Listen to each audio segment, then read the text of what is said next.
we have all heard of PTSD. A few of us even have experiences with PTSD. Now, you don't have to be a war veteran to have post-traumatic stress disorder. Trauma can occur at any time in anyone's life. It does not see the place or the activity that you're doing. Those who have trauma in their past or have lived through trauma can have flashbacks of that trauma. Now, when this flashback occurs, when PTSD actually strikes, it can become very, very difficult to control the responses of your body because you're already hyperventilating, your heart rate is very high, you're sweating profusely, your brain is stuck in that scenario in your past and refusing to come out of it, refusing to let you drag it out of the mess. It can become very difficult to control these intense physical and emotional reactions that occur in response to PTSD. However, there are strategies that, with practice, if you practice them regularly, will help you control these responses when you actually have a PTSD flashback. And that's exactly what I will be discussing in today's video. So, let's go.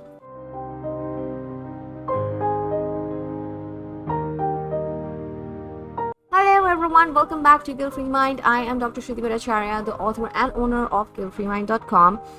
The link to the blog will be there in the description section, so please check it out if you are a fan of productivity or just want to lead a healthier and more peaceful life. Now, the topic that I want to discuss today is how to control your body's response when PTSD strikes. There are many different techniques. There are grounding techniques, physical grounding techniques, mental grounding techniques, exercises, breathing patterns, and loads of different stuff. Now, what will work for you is something that you have to experiment and find for yourself. There's no like one size fits all kind of situation here. Each of us are different. Each of our pattern of working things out with ourselves is different. So maybe a person can go for a walk and feel better, while maybe someone else needs to actually engage in a grounding technique or give themselves time and then they feel better. So every person is different, and these strategies that I will be discussing are not one size fits all. So you have to find out which of these strategies are actually working for you and then continue to practice them and use them when PTSD strikes. Now, before I go into the strategies, please go ahead and hit that like button, subscribe button, ring that notification bell. Your subscription, it does not cost you anything, but it helps put this video on YouTube's algorithm and help more people. So please do it, and then let's proceed with the rest of the video. So first I will start with grounding techniques. Now, these are physical grounding techniques. How can you control your body and tell your body that you are in the present and not in the past? First thing that you can do is barefoot technique. Barefoot, as the name suggests, you stand on the ground, no slippers or shoes on your foot. If you were wearing slippers or shoes, remove them. Stand on the ground, feel the concrete or hardwood floor under your foot. What is that sensation like? What do you feel? What is your foot feeling? How does it make you feel? Or go out, stand in the grass. Basically, pay attention to the sensations that are underneath your feet. Does it tickle? Is it rough? Is it smooth? What are you feeling? You have to pay attention to the sensations on your feet and not towards what's going on in your brain. This is a very simple act. It may seem like it's not going to work for you, but trust me, it does. It brings you to the present. It stops you from being stuck in the past, and it literally drags you out of the past and puts you in the current moment. Point number 2, hold on to something. Now, if you're a trauma, if it happened a while back, it's in the past, you can go out and buy a keychain or anything for yourself that can be held in the palm of your hand. And when the disaster strikes, as in when PTSD strikes or the flashback, or you're stuck there, you are transported to the past. You are reliving your past. You are stuck in your past. Hold that grounding object that you bought. Hold it in your hand and take a deep breath and tell yourself that this is something I bought now. I am not in my past anymore. My past does not control me. I am in the present moment. This is something I bought right now. And this is telling me that all of that, what I'm thinking, was in my past. That is not my present. That will not be my future. So holding on to something has actually two different variations that you can use. You can either hold on to something that you recently bought, or you can just randomly pick something from your table, like I picking up this pencil and I'm holding it. So I will focus on the sensations that I'm feeling while holding this pencil. How does it feel? What's the texture like? There's rubber, silicone over here. This is plastic. So how does it feel? What's the temperature of the pencil? Is it getting warmer? Is it getting colder? Is it cold? You can do this technique with anything. You can do it with something that's in your vicinity, or you can get a cup of coffee or tea and hold that in your hands and feel that warmth, the hot, that sensation, and focus on that sensation instead of what's going on in your head. So focus on the texture, the weight, the physical properties, and tell yourself about the physical properties. Think of how that, if you are holding an instrument, like if I'm holding a pencil, I will think, how is this pencil working? How is it connecting to my iPad, and how is it transmitting information by my gestures onto the iPad? How is it working? So the point is to distract yourself completely. Point number 3, breathing exercises. I will be discussing this in more detail later. So you have to focus on your breathing. When you breathe in, you have to feel how the air is moving through your body, how the oxygen is getting distributed into the different parts of your body. It's entering your organs, and then carbon dioxide is getting released from your organs, every cell of your body, and it's being carried back by the red blood cells to your lungs from where it's expelled out. So every time you breathe in, you think of the oxygen reaching different parts of your body. Every time you breathe out, you think of the carbon dioxide and all the toxicity and all the negativity leaving your body with every breath. So when you do breathing exercises, try to breathe in through the nose and out through the mouth. Do it several times till you start feeling calm in yourself. Keep doing it and just pay attention to where your breath goes. That's it. Point number 4, progressive muscle relaxation. If you start feeling like you're tightening up and you're like, I cannot move and this is so troublesome and all, just start progressive muscle relaxation. In this, what you do is you tighten every muscle of your body. So you start with your head. You feel like, I'm tightening my brain and then I'm releasing it. I'm tightening my face and I'm releasing it. I'm tightening my shoulders and I'm releasing it. I'm tightening my neck and I'm releasing it. I'm tightening my fists and I'm releasing it. So you have to do this for every muscle. So your focus, instead of being on what was in your head, goes down to each and every muscle of your body. So you focus on your fingers. How did it feel when you squeezed it and you left it? Feel the blood flow in your body. Focus on all of these techniques, and these will push you out of the past and bring you to the present. Now let's discuss mental grounding techniques. We've discussed physical grounding, 4 physical grounding techniques. Now is the time to discuss mental grounding techniques. How will you gain control back over your mind? So the physical grounding techniques will help you gain control back over your body. Mental grounding techniques will help you gain control back over your mind.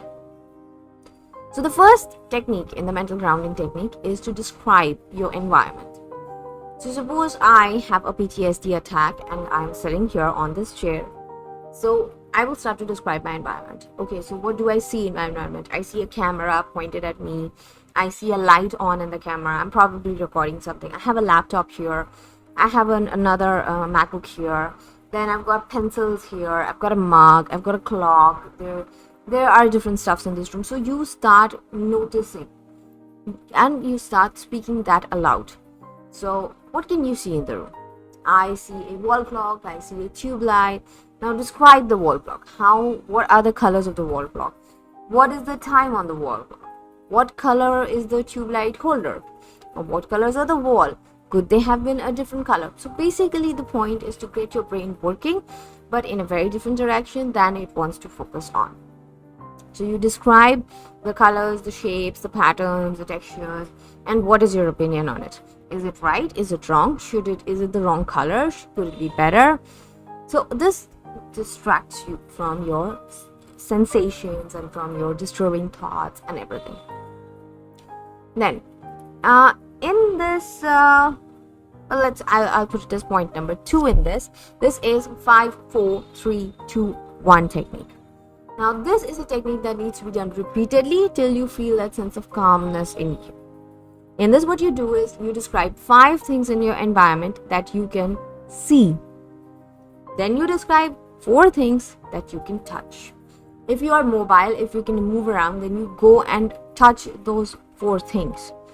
Then you describe 3 things that you can hear, 2 things that you can smell, and finally 1 thing that you can taste. So if I am in this environment and if I have to do this exercise, 5 things that I can see. I see a laptop, I see a camera, I see a mic, I see a wall clock, I see a tube light. 4 things I can touch. I can touch the table, I can touch the chair, I can touch the laptop, I can touch the mic. 3 things I can hear. I can hear the fan, I can hear, since the window is open, I can hear the road noises, the truck noises. I can hear my dog, Delta, he is sleeping under the table right now, so I can hear his breathing a bit. So those are 3 things I can hear. So like this, you keep going. And once you're done with this, like once you described 5 things in your environment, then you go and search for 5 new things in your environment to describe. So you keep doing this, and if there's nothing in your environment, then you have to go look for things that you can see in your environment. Like if I look here, I cannot probably see things that are on this region, right? So once I'm done with describing 5 things over here, I will focus on this side. What things are there here? What things are there in that cupboard? I will go and find things and I will describe those. So you keep going. This is a loop that you keep doing till you calm down. And if you're expecting very quick results, that does not happen. It's not like there is a method or a magic, or I'll just move a magic wand and it'll all disappear. That does not happen. This is a painstakingly slow process, but you have to keep going.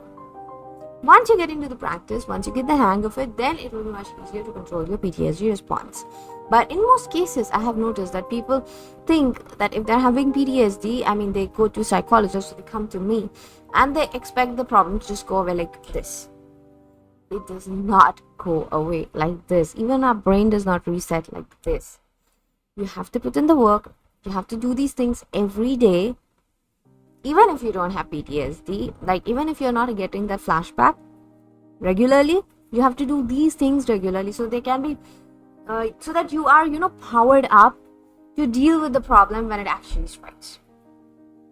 Now, point number 3, play a categorizing game. So think of different categories. One could be breeds of dogs, types of cars, types of SUVs, anything, any category. Now, players, football players or basketball players or cricket players or whatever. Think of a category and then name as many people or as many items under that in that list as possible. Once you run out of items, you ask people for more items to name. Then you add that to your list. So this is like causing you to communicate with others, something which we don't do when we have a flashback, and it's also refocusing your brain into a matter that actually requires you to think a lot. Now, next point, use numbers and math. If you have a maths textbook, open it, start solving questions. You cannot be extremely sad, depressed, stuck in a flashback and solve maths. Your brain will have to shift its compass. And this is where maths can be so helpful. You just have to do addition, subtraction, simple things. If you don't have a textbook with you, just go to ChatGPT, ask him to ask you 5 basic arithmetic questions. Do that. Ask the answer, tally the answer. If the answers are good, great, go ahead. Keep doing this till you feel calm. Now, if you have a higher degree in maths, like your bachelor's or master's was in maths, then you can obviously ask for complicated questions. But if you just don't want to put that much of pressure on your brain, ask for simple math questions, simple arithmetic questions, simple algebra, whatever you like. And it works. Next point, deep breathing. Deep breathing, as in you count till 8 when you're breathing in. 1, 2, 3, 4, 5, 6, 7, 8. This should be your starting duration, you can say. Like 1, 2, 3, 4, 5, 6, 7, 8. This is inhale. Then 1, 2, 3, 4, 5, 6, 7, 8. This is exhale. Point is to slow it down. 1, 1.5, 2, 2.5, 3, 4, 5, 6, 7, 8.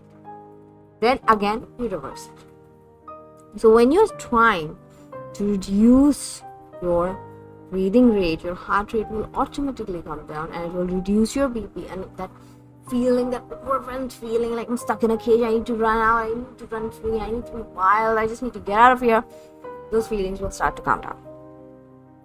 Now, let's look at cognitive strategies for grounding yourself. Prepare a set of reality statements. Now, what are reality statements? Reality statements are facts that you know for sure are true. One reality statement that you can use is, I am safe, I'm loved, I'm home.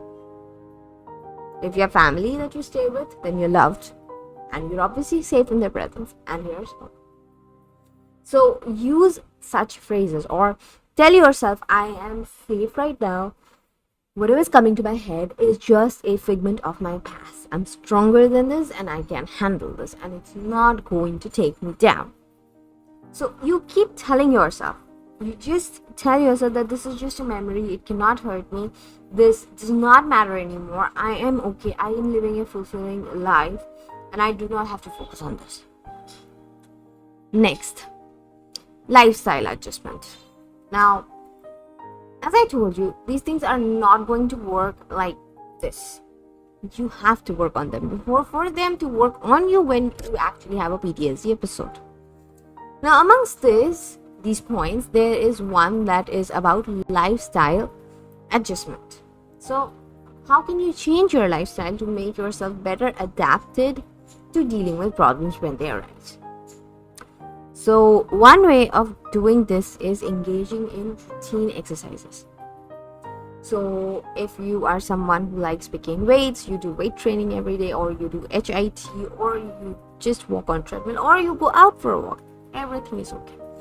But what you have to focus on is having a specific time to engage in that task. So suppose every day you wake up at 8 and by 8:30 you're out the door going for a walk or a jog or a run, whatever. So suppose you go out at 8 in the morning. So you have to go out at 8 in the morning every day. You cannot go out 8 one day, the next day at 10 a.m., the next day at 12 p.m. This will not work. So your exercise must be a part of your daily schedule, and they must be done at the same time every day. Point number 2, eating healthy. Trust me, if you're not eating healthy, it can definitely cause depression and anxiety, and it can increase your PTSD problems. So focus on eating good food, less junk food, less aerated drinks, more water. Make sure your your food intake is proper and it's not lagging in any way. Point number 3, adequate sleep. Make sure that you're getting 8 hours sleep at least every night. Now, you can be a student, you can be studying real hard subjects, but the 8 hours sleep cannot be compromised.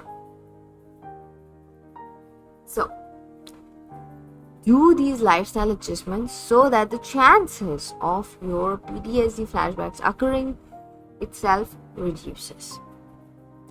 Next we'll talk about professional support, because come on, not every time can we do everything by ourselves. Sometimes we need an external help.